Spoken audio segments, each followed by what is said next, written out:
Okay, so let's talk about 2K25. If you are watching 2K25 videos on YouTube, then the info in this video is going to be stuff I'm sure you've already seen. But I'm going to be basically just giving my take on it and discussing how it affects point guards and how you can have a great start to the year, because this is going to be a great year for point guards. We've got this brand new dribble engine that Mike Wang has been hyping up. We now have pro play dribbling instead of those mocap animations. What we have in 2K24 are animations that are pre-scripted from start to finish. If you start a dribble move, then you have to wait for that whole animation to play out before you can then do anything else. With the new dribble engine for 25, it's supposed to be more fluid. You should be able to start a new animation or cancel the one you're in by simply starting a new one, which is great news. I'm sure there's going to be some cheese, and that's perfectly fine with me. I'm not one of these people who gets mad about cheesiness in the game. I love it. I'm all for it. It doesn't need to be hyper-realistic. It is a video game. It should be fun. And you should be able to do things that you can't do on a real basketball court. But I'm getting off topic a little here.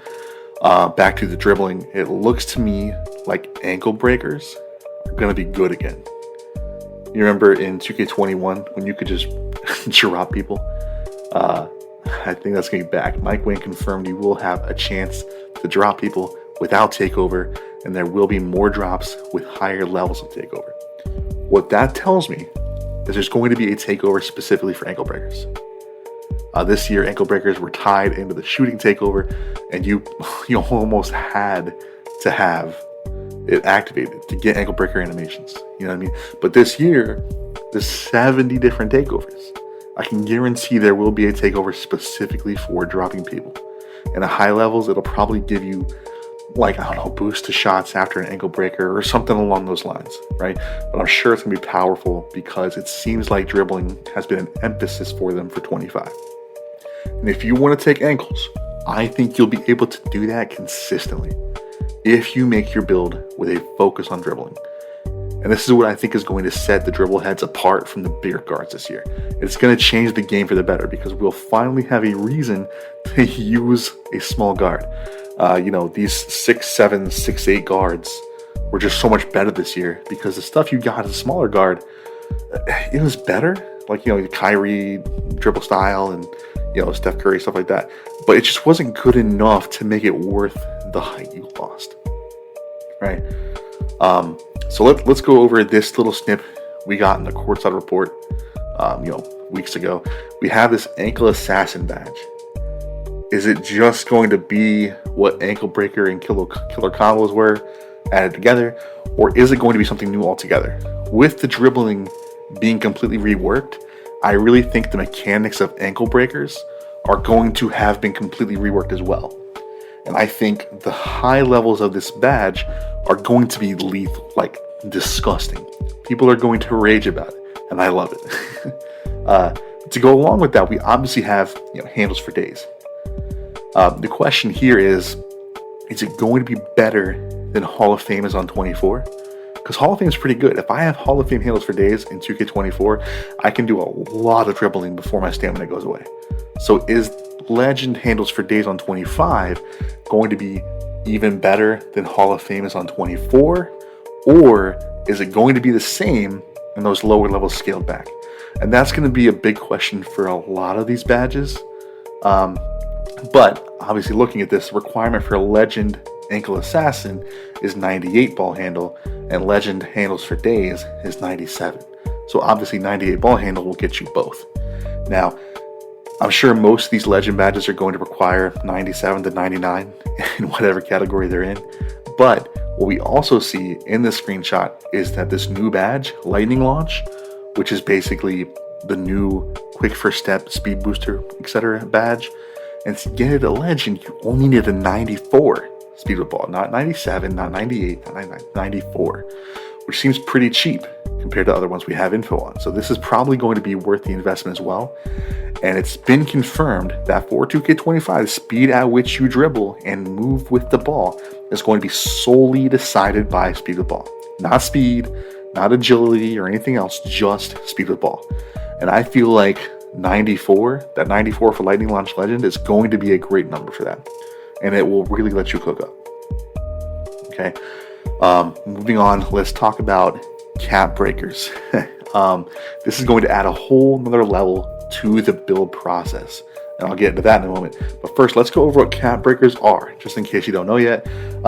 Real quick, they're going to be rep rewards, and each cap breaker is going to add 1 to a maxed out attribute, as long as your build would have had access to it in the builder, up to a max of 5 per attribute.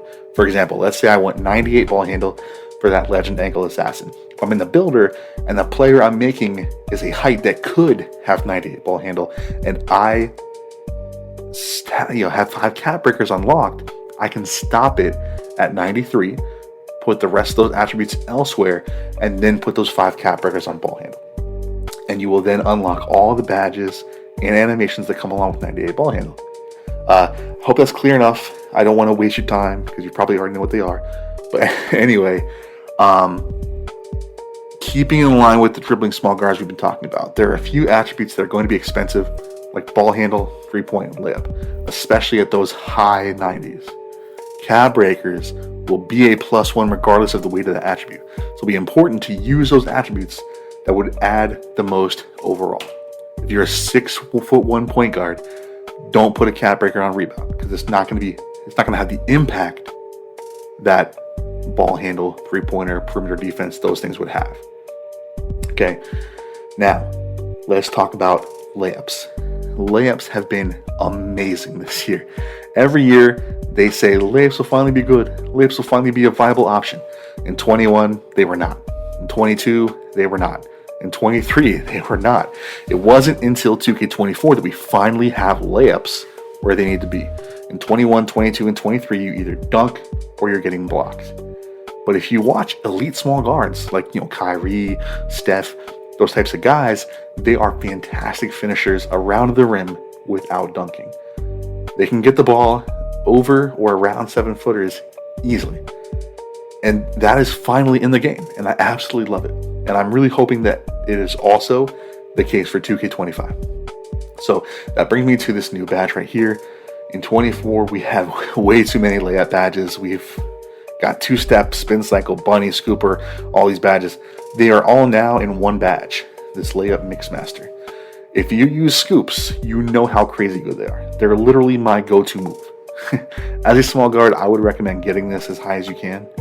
If you plan on making a taller guard, it might not be as important to you, but I feel like you get just so much more attributes to work with if you skip out on dunking, especially as a small guard. It's not that there's anything wrong with having a Ja Morant type build, like a small guard that posterizes people, but if you have high dunking, you also need layup, because a lot of the time you're going to go for a dunk animation and you get bumped, or a late contest comes and that dunk turns into a layup. So it's not really very good to have high dunk with no layup, but you can definitely have layup without dunk. And that's essentially the point I'm making. It is way cheaper in the builder to have 90-something layup with no dunk than it is to have 80-something dunking and 80-something layup. Not to mention the vertical you're forced to add to get the dunk animations you want anyway. So if you make a high layup build, you can still be a really effective finisher, and you'll have more room for other things like passing, defense, or shooting. So with all that being said, I think the most important thing for 2K25 is just be ready, man. Don't go into the game and just make whatever and then realize what's good after you've already spent your starter VC, right? What I'm doing on day one is just going through the builder real quick just to get to the animation store. You know what I mean? So yes, you can see what animations you have available to you in the tester this year, but I also want to see what's not available. I want to see every animation, height requirements, attribute requirements, all that. Then I'm going to take note of which players' animations I think I might like, probably 8 to 12 players, and I'm going to test out all their animations in freestyle. And I'm going to show you I'll show you the easiest way to do that. It'll actually be in my NBA. I'll do a walkthrough video of how to do that when 25 drops. I thought about doing it for this video, but I don't know how different the menus are going to be yet. So I don't really want to do a walkthrough on 24 for something you're going to do on 25. So I will be dropping that at some point once 25 drops. But keeping with the theme of being ready, the other thing we need to do when the game first drops is look at the new rep system, because we want to know exactly when and where we're going to get those cap breakers. So, realistically, I'm not going to get all 15, right? You probably got to hit legend for that, and I am a grown man with a full-time job. But how many of those lower tiers will get cap breakers? How quickly? That's the question. Is there a level I can reach in the first couple weeks that'll give me 3? Is there a level I can reach in the first month that'll give me 5? Like, if I want that 98 ball handle, those are going to be important questions. If I see that I can get 3 cap breakers within the first couple weeks of grinding, maybe I only put 95 ball handle on my build, and I add more shooting or passing. It's all going to depend, and that's what I mean by be ready.